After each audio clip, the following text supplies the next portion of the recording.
자, 이제 10번째 강의죠. 10번째 시간입니다. 마지막 이제 실전, 머신러닝 실전 지도학습. 머신러닝을 다 볼 수는 없고요. 우리가 제한된 시간에 여러분들 이게 이제 머신러닝 강의면은 제가 뭐 대표적인 알고리즘 중에 여기서 소개해드릴 것들이 많겠지만 예시만 보겠습니다. 여기서는 예시로 로지스틱, 가장 많이 쓰이는 로지스틱 보고 서포트 벡터 머신 두 가지 이제 분류 기법으로 많이 사용되는데요. 그두 가지를 보여드리고 이제 분류하고 예측하는 데도 사용하긴 하는데 분류 성능이 굉장히 좋거든요. 네, 말씀을 드리고 한번 해보고요. 그리고 이것을 뒤에 가서 검증하는 방법까지 거기까지 하면은 다 될 것 같네요. 앞에 로지스틱 회계에 대해서는 한번 말씀을 드렸기 때문에 여러분들 이제 로지스틱 회계에 대해서는 이미 이제 통계학적 기법으로 잘 알고 계실 거고요. 머신러닝에서는 어떻게 사용된다는 것도 앞에서 말씀을 드렸죠. 9번째 강의에서. 그래서 개념적으로는 뭐 그렇게 어려움이 없으실 텐데 이걸 코드로 어떻게 구현을 하느냐 그거에 대해서 저희가 한번 보겠습니다. 그래서 일단 사이킷런이죠. 다 이제 머신러닝 관련된 것들은 사이킷런 아니면 쉽죠. 딥러닝은 케라스, 텐서플로우, 파이토치 이런 것들이고요. 정해져 있습니다. 그래서 사이킷런 안에서 다 해결이 돼요. 로지스틱 리그레이션을 이제 부르고요.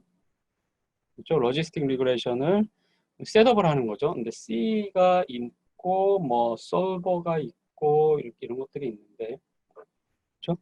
C는 뭐 여기서 가장 중요한 건 C인데요. C가 뭐냐면 앞에 말씀드린 것처럼 얼마나 많은 파라미터를 허용할 것이냐라는 거예요. 이제 레귤레이션이라고도 하고 코스트 펑션에 들어가는 하이퍼 파라미터거든요. 하이퍼 파라미터는 여러분 추정 대상이 아니라 우리가 미리 설정하는 거잖아요. 사실은 이제 마들 베이스 모형에서도 하이퍼 파라미터가 있는 경우가 있죠. 그렇죠? 네. 그것은 추정하지 않고 우리가 미리 설정하는 것들을 하이퍼 파라미터라고 하는데 여기서도 C가 그런 역할을 해요. 그래서 C가 100이면 굉장히 이제 허용을 많이 해주는 거예요. 그러니까 많은 그 뭔가요?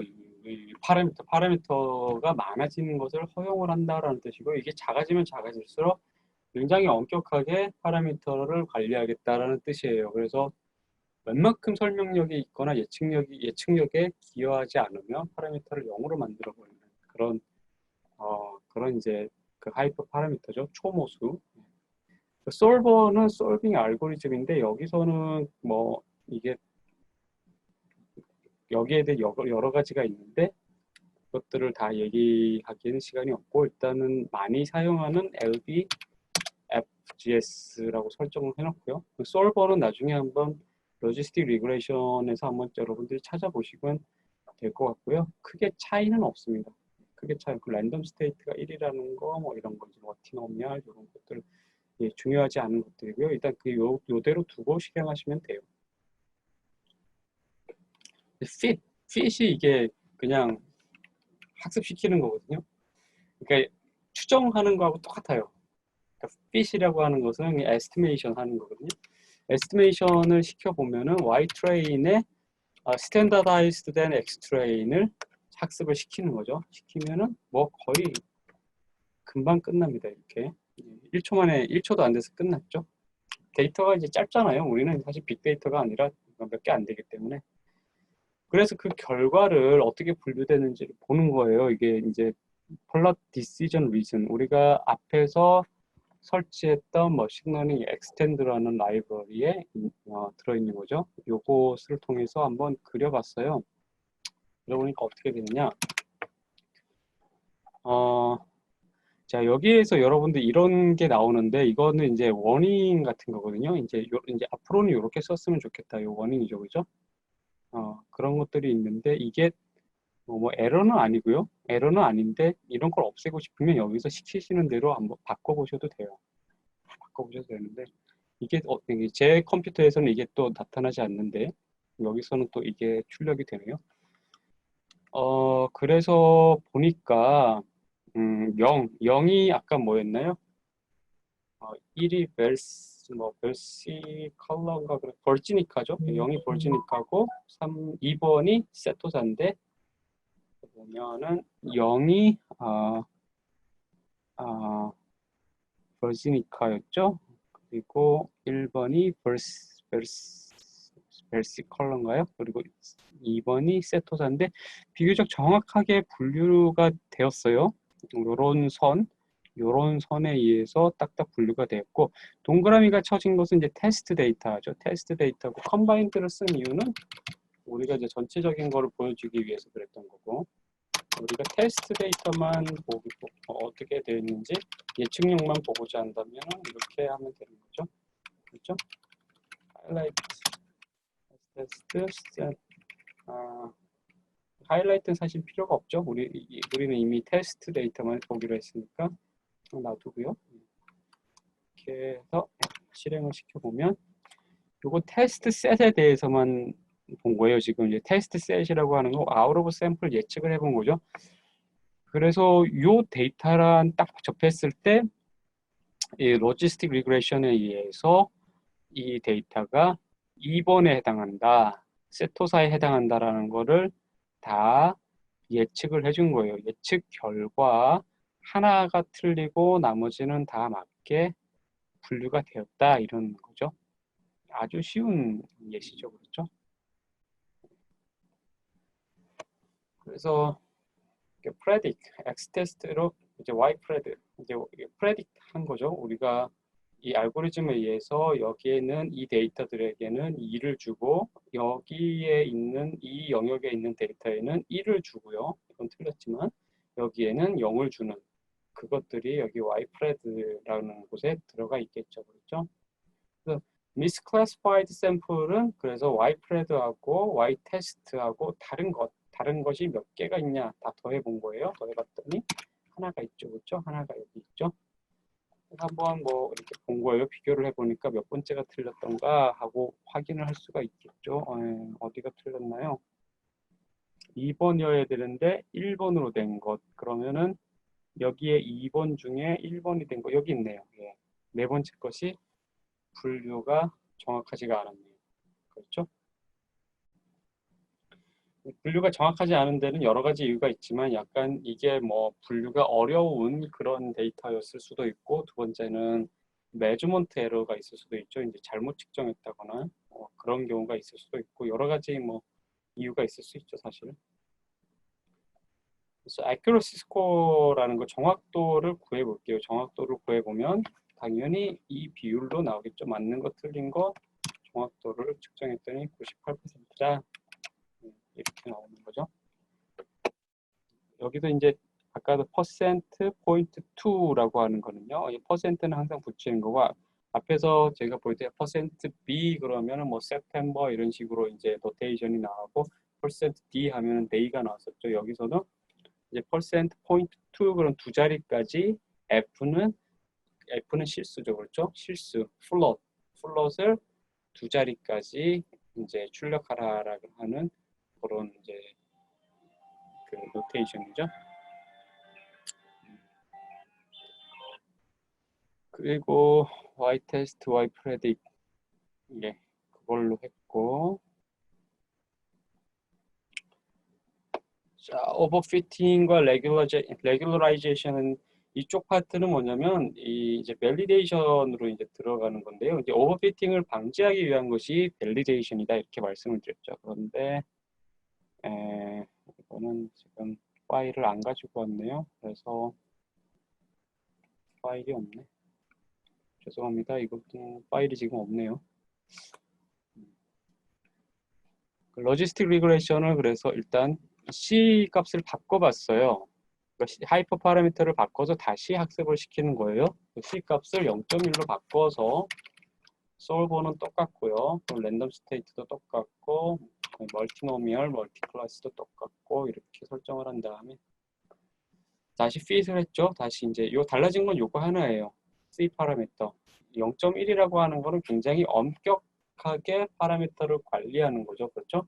그래서 파라미터 개수가 아마 많이 줄어들었을 거예요. 그럴 경우에는 어떻게 되는지. 그래서 이 LR이라는 것을 이제 fit를 해보고 그 결과를 그려보는 거죠. 그려봤을 때, 여기 CLF는 클래시파이어가 LR이라는 거예요. LR fit을 했기 때문에 LR에 그 결과가 들어있겠죠. 그렇죠? 그려봅시다. 여기 밑에 나와 있지만, 좀 다르네요. 예. 0.1일 때는 이렇게 된다. 자, 100이었을 때, 100이었을 때는 여러분, 어,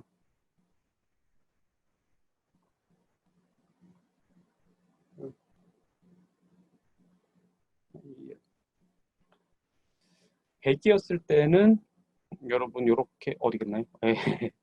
여기 이렇게 굉장히 허용적일 때, 그러니까 파라미터 개수를 많이 허용하는 그런 세팅, 그런 하이퍼 파라미터에서는 이런 형태가 나왔는데 지금 별로 허용하지 않으니까 또 다른 형태의 이 구분하는 이게 이제 하이퍼 플레인인데 하이퍼 플레인이 이렇게 셋업이 되는 거죠.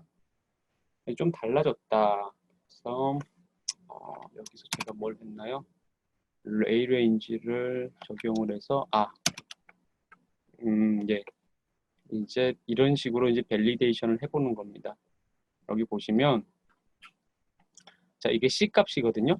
C 값에 대해서 10의 마이너스 5승에서 10의 4승까지 되게끔 해서 이렇게 로지스틱 리그레이션을 10에 대해서 C승 이렇게 해서 C 값을 변화시켜 보는 거예요. 그래서 fit을 다 해보고 그리고 그것들을 다 이렇게 append 리스트에다가 append니까 계속 붙이는 거죠. 그렇죠? 그 파라미터도 같이 붙이고 그렇죠? 그래서 보니까 어떻게 됐나요? 웨이트를 보니까 웨이트가 달라지더라. 점점 웨이트가 커져가죠. 그렇죠? 웨이트가 처음에는 0이었어요. 0. 거의 0에 가깝죠. 그래서 조금씩 크게 커져가다가 여기서는 이제 좀 많이 벌어지죠. 그렇죠? 이렇게 차이가 난다. 그래서 이제 코에피션트의 크기가 점차 달라지는 모습, 이 C값에 따라서 달라지는 모습을 볼 수 있죠. 그래서 이거를 선택을 할 때 그 선택 기준이 어떻게 되는지를 이제 그 이 아래에서는 볼 거예요. 그래서 다시 한번 똑같은 과정을 반복을 했고요. 그 과정에 대해서 이제 그림을 그려봤어요. 그려보니까 코에피션트가 그 랭스에 대한 코에피션트가 있고 위드스에 대한 코에피션트가 있는데 이 피처 두 가지 피처에 대해서 이렇게 레귤레이션이 강할 때는 두 가지 피처가 모두 뭔가요? 꽃잎의 넓이와 길이 이 두 가지 피처, 두 가지 베리어블이 분류에 전혀 도움이 안 된다라고 판명이 난 부분이 이 부분이에요.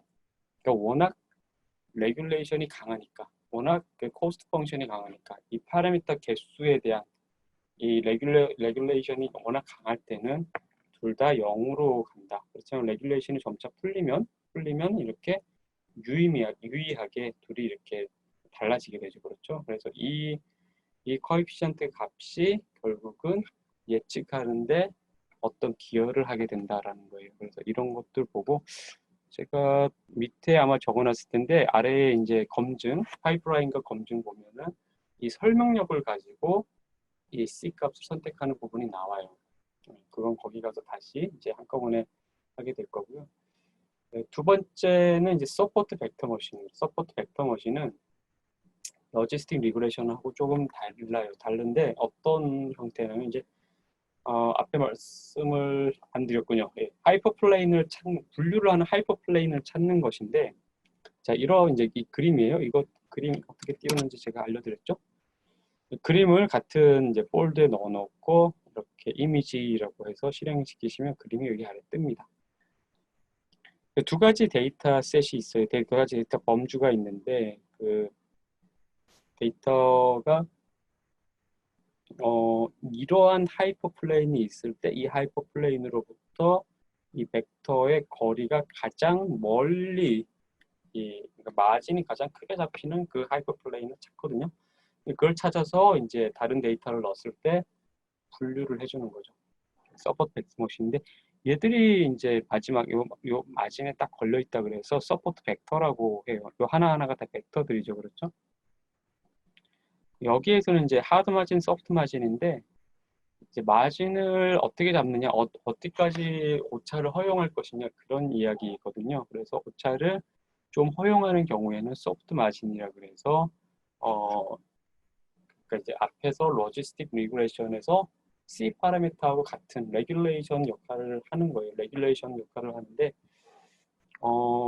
레귤레이션이 적을수록 소프트 마진에 가깝고요. 레귤레이션이 클수록 하드 마진에 가까워요. 그래서 레귤레이션이 큰 하드 마진 같은 경우에는 소프트 벡터를 찾기가 좀 어려워지는 거죠. 그래서 소프트 마진일 때는 오히려 좀 쉬워지고요.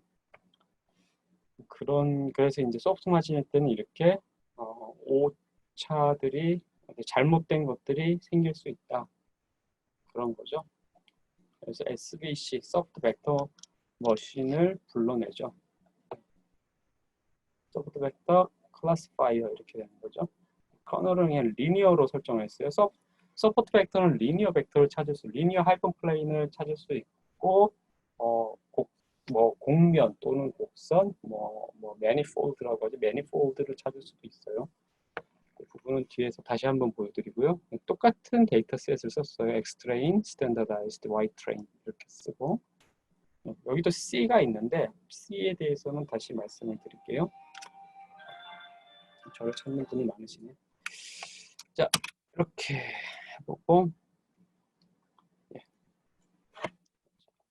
예, 그래서 이제 SBC를 불러내서 잠깐 어디 갔다 왔습니다. 예, 전화가 와서 자, 서포트 벡터 머신을 이렇게 정의를 했죠. 그렇죠? 다시 아까 했던 말씀을 또 드리자면 리니어로 정의를 하고요. 예, C에 대해서는 앞에 리니어 그 로지스틱 리그레션에서 말씀드린 그 C하고 비슷한 역할이거든요. 그러니까 결국 이제 소프트 마진을 하느냐 하드 마진을 하느냐 요거예요. 그래서 100으로 한다라고 하는 건 어느 정도 소프트하게 가겠다는 뜻이고요. C가 다시 작아지면 하드 마진으로 가겠다 이런 거고요. 랜덤 스테이트는 그냥 그렇게 1로 두고 다시 이제 학습을 했죠. 그렇죠? 그리고 예. 하드 마진, 소프트 마진 얘기를 다시 한번 하고 있네요. 그렇죠? 이 마진이 넓게 허용을 하면 소프트이고 이렇게 좁게 허용을 하면 하드다 뭐 이런 요 얘기가 중요하겠네요. 소프트 마진일수록 언더피팅 가능성이 높다라는 거죠. 언더피팅. 엄격하게 피팅을 하지 않았다라는 뜻이고 오버피팅, 하드 마진은 오버피팅일 수 있다. 참고로 알아두시고요. 오버피팅에 대해서는 뒤에 다시 한번 하겠습니다. 그리고 우리가 그렇게 분류한 것들을 결과를 한번 보면 워닝이 나오고 워닝은 무시하셔도 되고요. 이렇게 되죠. 로지스틱 리그레이션으로 했을 때하고는 좀 또 다른 결과가 있네요. 그렇죠? 좀 다른 결과가 있고 근데 비슷하게 하이퍼플레인이 설정이 되고요. 0번이 가장 이제 두드러지게 한쪽으로 이렇게 치우쳐져 있네요. 그런 걸 볼 수가 있고요. 그래서 이제 몇 개나 틀렸나 이런 거를 보는 건데 하나밖에 없네요? 그런가요? 이렇게 봐도 테스트 셋이니까 예 그렇죠. 테스트 셋에서는 하나밖에 안 된 모양이죠. 이게 그렇죠. 이게 소프트 마진이기 때문에 이러한 오차들을 허용을 해서 이런 하이퍼플레인을 구했고 하이퍼플레인에 의해서 테스트를 한 결과 예측을 한 결과 하나만 틀렸다는 거죠. 예, 역시 하나만 틀렸네요. 예, 로지스틱 리그레션하고 거의 같은 결과가 나왔어요. 이게 C의 크기도 우리가 처음 했던 C 크기하고 같죠. 위에서도 100으로 시작했었는데 거의 비슷하게 나왔어요. accuracy 역시 98. 그렇죠. 그리고 커널 SVM, 커널 서포트 벡터 머신. 커널이라고 하는 것은 여러분 그 커널이 대표적인 게 뭐냐면 여러분 그 우리 정규분포 함수에서 가장 핵심적인 그 펑션 파트를 커널이라고 불러요. 예. 이 커널은 여러 군데 쓰이는데 이제 여기 이제 서포트 벡터에서는 그 커널은 물론 공면을 의미를 해요. 그래서 공면을 사용할 경우에 어떻게 되는지, 자 우리가 앞에서 본 그 붓꽃의 예를 보면 이런 식으로 리니어하게 하이퍼플레인을 구해도 이게 구분이 됐잖아요. 그런데 넌 리니어하게 분류가 되는 경우, 이건 2차원이지만 사실 3차원에서는 이 고도에 의해서 분류가 된 걸 수도 있어요. 이걸 2차원 평면에 이제 프로젝션을 하다 보니까 투영하다 보니까 이런 형태로 나타나기도 하는데, 이럴 때는 그냥 이렇게 동그란 그런 서포트 벡터를 찾아주면 어떤 매니폴드를 찾아주면 되는 거죠. 그렇죠? 그래서 해보겠습니다. 이런 이제 랜덤 넘버를 써서 이제 랜덤 넘버를 써가지고 이제 XOR이라고 하는데, 이제 요거는 이제 보통 XOR이라고 하는 것이 우리가 분류 문제에서 상당히 까다로운 경우예요. 그러니까 이제 우리가 하나의 하이퍼플레인으로 이것들을 구분할 수 없는 그런 데이터셋을 이제 만들 때 보시면은 요 1, 2, 3, 4분면이 1, 3, 4분면하고 2, 4분면이 같은 데이터가 몰려 있잖아요. 예. XOR로 데이터를 생성하면은 이런 형태의 데이터가 나타난다. 이런 경우에는 어떠한 하이퍼플레인을 걷더라도 분류하기가 쉽지가 않죠. 그렇죠? 그래서 나중에 이제 XOR이라고 하면 딥러닝 쪽에서는 굉장히 이제 전문적으로 다룰 텐데, 딥러닝에서 노드 하나를 가지고 XOR을 분류해낼 수 있냐, 이런 문제가 굉장히 오랫동안 제기되어 왔거든요. 그래서 그거를 분류할 수 없다라고 해서 사람의 시냅스와는 다르다, 이렇게 결론이 난 거예요. 사람의 시냅스는 시냅스 하나로 XOR 문제를 해결을 할 수가 있다라고 알려져 있는데, 인공신경만에서는 그게 불가능하다 이렇게 되어 있었는데, 그거가 풀렸죠. XOR 문제에도 해결을 할 수가 있다. 그런 배경이 있는 그런 이제 데이터셋이에요. 그래서 SVM으로 다시 이걸 분류를 하는데, 이제는 RBF라는 커널을 써요. RBF는 이게 Radial Based Function이라고 해서, 레이디얼이니까 뭔가 이렇게 공면이겠죠, 그렇죠? 그래서 이제 갬마가 또 들어가고요. 갬마가 들어가고 이게 C 값은 여전히 이제 앞과 같은 거고요. 갬마는 공률이에요. 공률을 설정하는 건데, 하이퍼 파라미터가 이제 두 개가 들어가는 거죠. 얼마나 레귤레이션을 할 것이냐 하고, 갬마 공률을 얼마나 줄 것이냐, 이거가 따로따로 들어가서 다시 한번 피팅을 해보고 이제 그려보면 잘 됐죠. 그렇죠? 아주 정확하게 이렇게 사분면을 그어주진 못했지만 이 공면을 가지고 굉장히 잘 분류를 하고 있다. 감마를 10으로 해보면 아주 정확하게 해주고 있는데, 너무 공률을 주는 바람에 오버피팅이 되어버리는 모습을 볼 수가 있어요. 그래서 이 정도로 주면은 또 이렇게, 이것도 사실은 이제 오버피팅이 가까운데 10으로 줬을 때 잠시만요. 갬마를 아까 얼마나 줬던가요?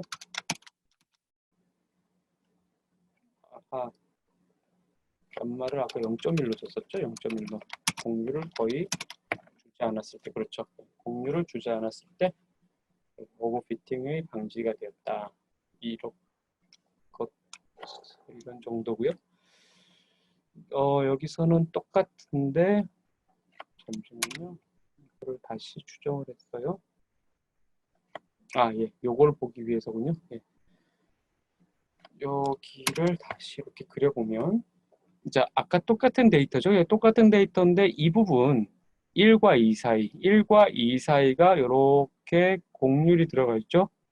곡선이 들어가 있어서 조금 요 부분 같은 경우, 이런 것들은 아까는 에러 구간에 속했는데, 여기 보세요. 다시 그려야겠구나.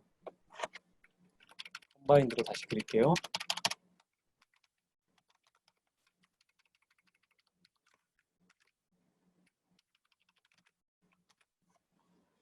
예, 이렇게 보니까 잠시만요. 이게 이미 추정을 한 다음이어서 자, 다시 선형 SVM으로 가서 다시 그려볼게요. 예, 선형으로 갔을 땐 에러, 그러니까 이 마진이 소프트 마진으로 하나, 둘, 잘 보이세요? 이게 그림 작아서 그림을 좀 더 크게 그려볼까? 16에 한 8 정도로 그려보죠. 예. 자, 여기 보니까 널찍널찍해서 좀 보기가 좋네요. 여기 하나, 둘, 셋, 넷, 다섯. 요 정도가 지금 이제 소프트 마진으로 인해서 오차 허용해주는 이제 오차 범위 안에 들어가 있는데, 그렇죠? 그림 크기도 밑에도 똑같이 해주죠.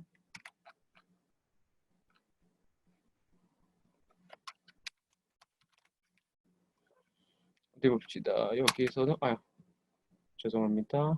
여기서 다시 추정을 해주고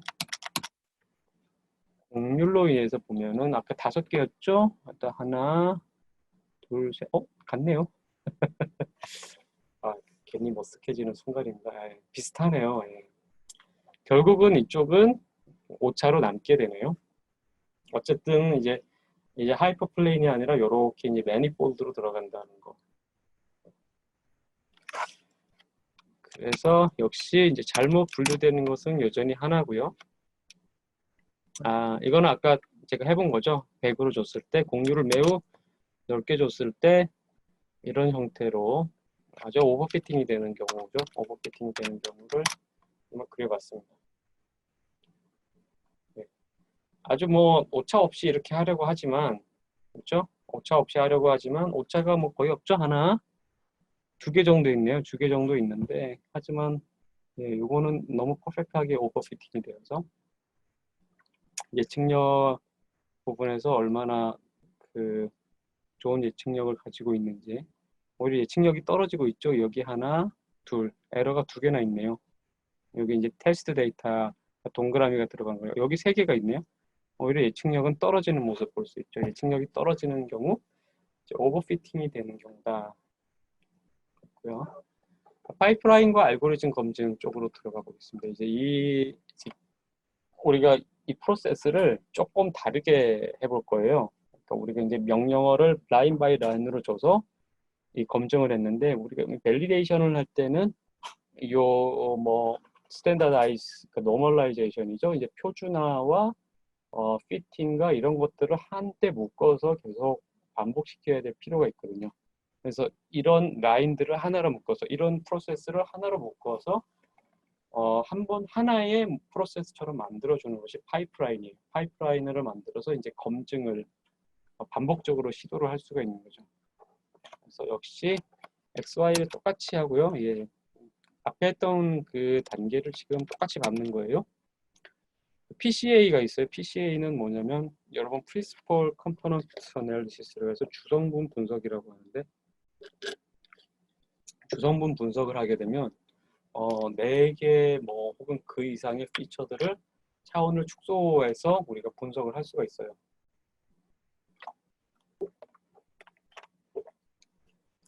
차원을 축소해서 분석을 하는데 이걸 PCA를 하는 이유는 여러 가지 이유가 있겠지만 이제 각 데이터에 잠재된 노이즈를 제거해주는 그런 역할도 하고요. 그리고 우리가 마드 베이스로 갈 때 우리가 너무 변수 피처가 많으면 이거를 그냥 몇 개로 줄여주는 그런 역할도 하고요. 그리고 분류, 머신러닝에서도 완전히 피처를 쫙 늘어놓는 것보다는 이렇게 차원을 축소해서 쓰게 되면 오히려 예측 정확도가 높아지는 경우가 있어요. 그래서 머신러닝을 보면 우리가 이론적으로 뭔가를 도출해내는 거는 오히려 좀 적은 것 같고요. 그러니까 경험적인 것들, 그러니까 해본 사람, 이걸 많이 해본 사람이 훨씬 뭐랄까 아는 것도 많고 팁도 많아요. 그래서 이런 것들이 다 이제 경험적으로 나오는 거죠. 해보니까 차원을 축소하는 것이 훨씬 좋더라. 차원을 축소하는 것이 어떻게 보면 데이터에 있는 노이즈도 좀 걸러주고 그런 좋은 점이 있더라라는 거죠. PCA를 일단 불러왔고요. 파이프라인을 이제 만들기 위해서 파이프라인을 불러와서 에스티메이터라고 해서 스케일러는 스탠다드 스케일러 쓰고 인코더는 PCA. 인코더라고 하는 거는 이제 아까 얘기한 대로 차원 축소하는 게 인코더거든요. 그리고 클래시파이어는 이제 로지스틱 리그레션 이렇게 설정을 해주면서 동시에 인자들을 여기 안에 똑같이 넣어주는 거죠. 그렇죠? 컴포넌트는 두 개만 우리가 사용을 해야 그 2차원 평면의 그리수가 있잖아요. 파이프라인을 이렇게 만들었어요. 파이프라인은 에스티메이터를 여기다 넣어서 우리가 설정한 거 이렇게 리스트 형태로 해서 여기다가 넣어줬죠. 인자를 넣을 때는 항상 리스트로 넣어준다는 거 기억하시고, 파이프라인 핏을 했어요. 핏을 할 때는 요 과정들이 동시에 들어가요. 그러니까는 스탠다드 여기 지금 우리가 스케일러를 사용하지 않았죠, 그렇죠? 스플릿만 했는데 이 과정에서 자동으로 스케일러 그리고 PCA 그리고 로지스틱 리그레이션까지 한꺼번에 하는 거죠. 그래서 요 세 개를 하나의 세트로 해서 계속 반복을 할 거예요. 그리고 파이프라인을 만든 거고, 핏을 하고 프레딕 해보고 이제 스코어까지 이렇게 계산을 해봅니다. 오히려 떨어지네요. 그렇죠? 페널티는 L2로 준다. 근데 L2, L1은 여러분 뭐 쉽게 얘기하면 L1은 우리가 절대값으로 이제 페널티를 주는 거고, L2는 이제 그 뭐죠? 스퀘어 제곱으로 페널티를 주는 거다. 이런 정도로 이해하시면 되고요. 이제 C 값은 여기서 설정을 안 했잖아요. 그렇죠? C 값이 설정 안 한 상태에서 나온 거예요. 그래서 우리가 C 값을 변화시키면서 이것들을 반복해 볼 겁니다. 그래서 K-폴드 교차 검증은 뭐냐면 우리 데이터를 K개만큼 K개로 나눠서 검증을 한다라는 뜻으로 이제 K-폴드 교차 검증이고요. 근데 알고리즘에 이제 하이퍼 파라미터 값이 하이퍼 파라미터 최적화할 때 동일한 테스트 데이터 이용하면 오버피팅 위험이 존재한다. 이런 얘기는 이제 밸리데이션 셋이 없을 때, 그렇죠? 셋이 없을 때 우리가 테스트하고 트레이닝만 남았잖아요. 그래서 테스트 셋을 임의로 무작위로 이렇게 선택을 해가지고 이제 K1 밸리데이션을 하는 거다. 이렇게 이해하시면 되고요. 근데 이게 시계열에서는 이게 어렵습니다. 시계열은 여러분들 이 K폴드처럼 임의로 무작위로 이 테스트 셋을 선택을 할 수가 없죠. 왜냐하면 이전 기의 데이터가 가지고 있는 인포메이션과 이번 기에 나타난 데이터 간의 코릴레이션이 존재를 하잖아요. 시계열이라고 하는 거지. 그 특성상 전기까지 인포메이션을 다 담고 있기 때문에 이렇게 K폴드 교차 검증은 시계열에서는 할 수가 없어요. 그래서 그때는 반드시 밸리데이션 셋을 따로 설정을 해줘야 된다. 시간 순서에 맞게 트레이닝 셋, 밸리데이션 셋, 그리고 테스트 셋을 그렇게 나눠줘야 돼요.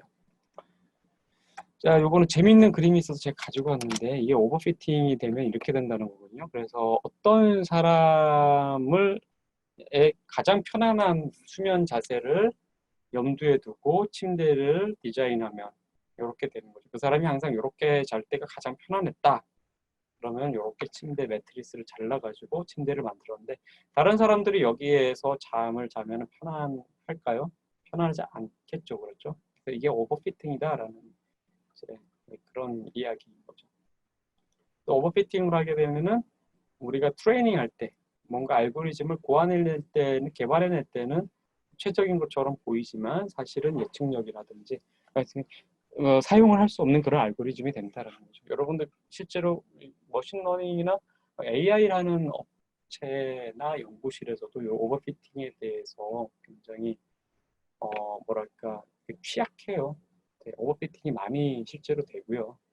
오버피팅이 된 것을 이제 어떻게 완전히 해결하지는 못하고 어느 정도 오버피팅이 된 상태에서도 우리가 사용할 수 있게끔 여러 가지 테크닉을 사용을 하거든요.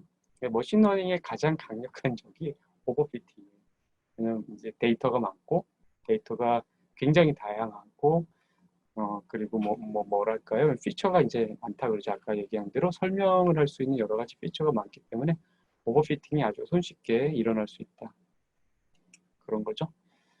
그래서 모델 셀렉션 이제 크로스 밸리데이션 스코어 이렇게 해서 자, 우리가 파이프라인으로 에스티메이터를 설정했어요. 그러니까 그 3스텝 있죠?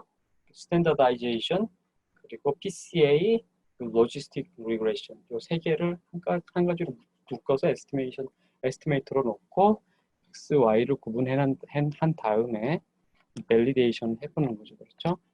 해보니까 그 C의 값에 대해서 accuracy가 0.8, 0.93, 0.93, 0.86, 0.86 뭐 이렇게 나오네요. 그럼 이 중에서 가장 높은 거를 찾아야 되겠죠. 그렇죠?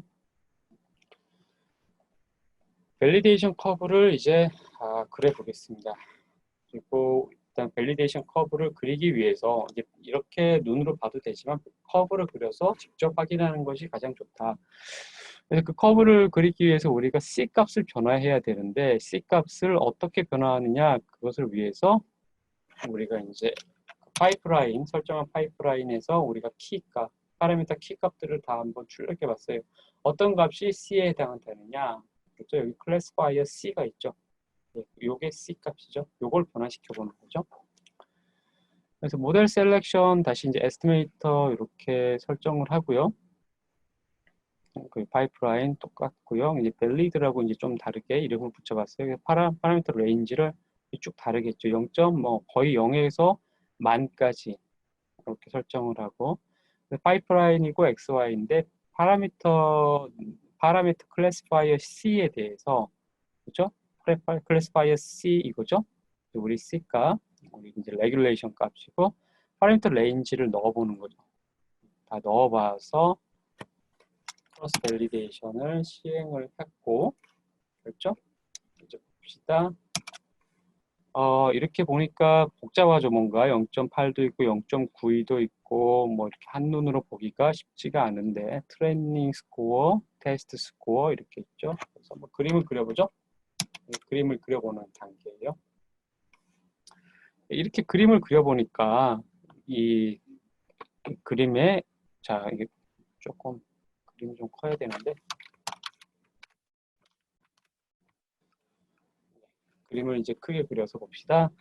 트레이닝 애큐러시하고 밸리데이션 애큐러시가 있어요. 트레이닝 애큐러시는 뭐냐면 트레이닝 셋으로 봤을 때 그 피트니스 얼마나 잘 적합을 하느냐 이런 의미고요. 그리고 밸리데이션은 이제 우리가 예측을 했을 때 얼마나 정확도가 있냐, 심지어 트레이닝 셋보다 예측이 더 잘 되는 경우가 있네요. 이렇게 C가 레귤레이션이 클 때. 하지만 이쪽을 보면은 거의 밸리데이션이 일정하죠. 그렇죠? 그럼 이 중에 하나를 사실은 선택을 하면 됩니다. 가장 좋은 거는 레귤레이션이 좀 있는 경우가 되겠죠. 그렇죠? 이쪽 너무 허용적인 것보다는 그래서 값이 같으면 한 요 정도 C가 10에 0승이면은 1이죠. 1이죠. 그렇죠. 1을 줘서 사실은 레귤레이션은 아무것도 하지 않는 쪽은 이쪽인데 뭐 조금이라도 레귤레이션을 줘도 이 정도로 결과가 나온다. 이거는 이제 스탠다드 디비에이션이에요. 그래서 이렇게 해서 모형을 선택한다. 이게 크로스 밸리데이션이죠. 여러 번 학습을 해서 이것이 이제 머신러닝은 이렇게 이제 수동으로 하는데 딥러닝 쪽에 가시면 밸리데이션 자체를 자동으로 해주게 돼요. 자동으로 계속 알고리즘이 해주면서 뭐 우리가 정해진 숫자만큼 뭐 100번을 해라, 뭐 1000번을 해라 숫자만큼 밸리데이션을 시행을 하죠. 그래서 계속 밸리데이션 해감으로 해서 그 이 트레이닝 셋과 테스트 셋에 대한 예측력을 쭉 비교를 해요. 근데 일반적으로 이제 트레이닝 셋에 대한 이 피트니스는 계속 나아지고 밸리데이션에 대한 테스트 셋에 대한 그런 밸리데이션 셋에 대한 그런 아큐러시는 어느 부분에 가면 더 이상 안 낮아지는 경우가 나오죠. 그렇죠? 이제 그리고 그리드 서치인데요. 이거는 이제 그리드 서치라고 하는 거는 여러분들이 이런 그림 눈으로 보는 게 아니라 그냥 가장 최적의 파라미터를 이러한 기준 그냥 이제 기준은 최대 가장 높은 예측 accuracy를 갖는 그 파라미터 하나만 출력해 주도록 설정할 때 이렇게 이제 할 수가 있죠. 크로스 밸리데이션 하면 그럼 딱 나오죠. 우리가 선택했던 거 1.0, 10의 0승이 딱 나오죠. 이렇게. 그때 가장 높다. 그죠? accuracy가 가장 높다. 이렇게 나오는 거죠. 그래서 여기까지 하고 또 그 다음은 이제 서포트 벡터 머신에 대한 건데요. 이 서포트 벡터 머신에도 이렇게 이제 감마하고 C에 대해서 그리드 서치를 해볼 수가 있다. 그렇죠? 감마하고 그러면 커널 RBF에 대해서 감마는 0.01일 때, C는 100일 때 가장 베스트 스코어가 나오더라. 베스트 애큐러시가 나오더라. 그런 거죠. 여러분들 지금 이제 제가 이렇게 빨리 넘어가고 있는데 라인 바이 라인으로 읽어드리지 않는 이유는 우리가 앞에서 기초에 대해서는 이제 다 차근차근 했고 이 부분은 다 이제 라이브러리와 메서드를 써서 하나씩 하나씩 결과를 도출하는 것이기 때문에 여러분들이 이제 코드를 읽어보시면 어렵지 않게 이해를 하실 수 있어서 제가 빨리빨리 나가고 있는 거예요. 역시 마찬가지로 아큐러시 0.978에서 가장 좋은 에스티메이트다. 그런 거고요. 혼동행렬은 여러분 이제 아큐러시와 프리시전 뭐 이런 것들 스코어를 도출하기 위해서 우리가 그려보는 건데요. 이 그림이 나타내는 거죠. 그래서 액츄얼 클래스는 우리가 원 데이터가 이제 트루 데이터죠. 트루 데이터가 있고 프레딕티드 클래스는 우리가 예측한 알고리즘으로 분류하고 예측한 데이터가 여기에 오죠.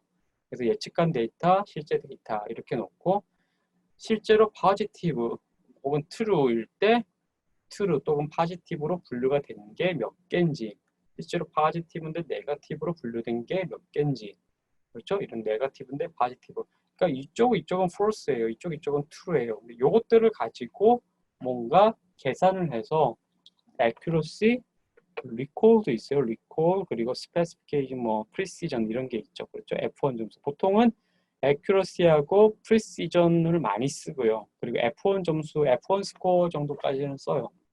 그 정도가 뭐 0.8 이상이면 괜찮다. 뭐 0.6 이상이면은 조금 애매하다. 뭐 이런 식으로 얘기를 하거든요. 기준은 없습니다. 뭐 0.8 이상이어야 된다 이런 기준은 없어요. 그렇지만 이제 뭐 경험적으로 0.8 이상이면 분류가 꽤 괜찮게 되는 거다. 이렇게 보는 거죠. 통계량이 사실은 존재하지 않는다고 초반에 말씀을 드렸죠. 그렇죠? 보통은 통계량으로 하지를 않는다. 예측력이 얼마나 된다. 이런 것들, accuracy 스코어를 보는 정도로. 이제 여러 가지 또 다른 검증 방법이 있는데 그거는 이제 그 나중에 머신러닝에 대한 자세한 이론적인 얘기를 할 때 말씀드릴 수 있을 것 같아요. 보죠. 그래서 우리가 검증한 것들에 대해서 분류한 것들에 대해서 예측력이 얼마나 되는지를 보는데요. 0과 1, 2겠죠. 그렇죠? 여기 지금 요거를 바꿔야 되는데 와스틱스를 0, 1, PN이 아니라 2까지 있죠. 이거 어떻게 쓰다가 말았네요. 제가 첫 번째 게 뭐였나요? 이름이 복잡해서 버지니카였네. 버지니카 벨시 컬러 세 번째가 세토사였죠. 세토사 이렇게 하고 쓰다 말아서 제가 지금 다시 쓰고 있습니다. 다시 그려볼게요. 그렇죠. 그래서 베로니카 맞죠? 이게 가장 잘 이제 분류가 되고요. 그리고 두 번째도 분류가 괜찮았는데 요게 이제 잘못 분류가 된 게 하나가 있었죠. 그렇죠? 그 점이 이렇게 나온다. 그래서 accuracy는 여기서 이제 계산이 가능한데 프리시전 이하는 분류가 3개 이상이 되면은 계산이 안 됩니다. 여기 이제 보시면 알 텐데. 그래서 이렇게 혼동행렬은 얼마나 맞췄는지 혹은 틀렸는지를 이렇게 매트리스로 하나 만들어서 볼 수가 있다라는 거예요. 여기까지 하면 우리가 준비한 거는 일단은 다 맞췄어요. 시간에 못 맞힐 거라 생각을 했는데 다 맞춰서 너무 홀가분합니다. 그리고 여러분들 아까 초반에 말씀드린 대로 이 2번 파일까지 여러분들이 이제 직접 코드를 타이핑해서 실행시켜 보시고 저한테 제출해 주시면 될 것 같고요. 저희가 3번 파일과 4번 파일도 이대로 여기 저장된 대로 그대로 배포를 해드릴게요. 물론 이쪽에 있는 그림 파일도 그리고 데이터 파일도 다 같이 배포를 해드릴 거고요. 여러분들 이제 파이썬을 배우기로 마음을 이제 이미 결정을 하셨을 거고 지금까지 오셨으면은 파이썬에 대해서 이제 어느 정도 공부가 되셨을 텐데 앞으로도 파이썬을 쓰실 일이 좀 많았으면 좋겠습니다. 그 파이썬의 장점을 충분히 활용하셔서 여러분들이 어떤 뭐 논문을 쓸 때 혹은 보고서를 쓰실 때 좀 더 이제 효율적으로 작업을 하실 수 있었으면 좋겠어요. 일단 뭐 주피터 랩을 설치하는 것부터 해서 뭐 여러분들 고생을 많이 하셨고요. 뭐 일단 뭐 1번, 2번 파일 채우는 것만 해도 어마어마한 시간이 사실은 소요되실 수도 있는데 예, 고생 많으셨고요. 그만큼 또 고생한 만큼 여러분들 기억에 많이 남으실 거예요. 근데 이렇게 고생을 하시고 나서 파이썬에 대해서 또 이제 잊고 계시면 나중에 다 잃어버리거든요. 이게 언어기 때문에 영어처럼 계속 여러분들이 쓰시면 쓰실수록 기억에 남고 익숙해지고요.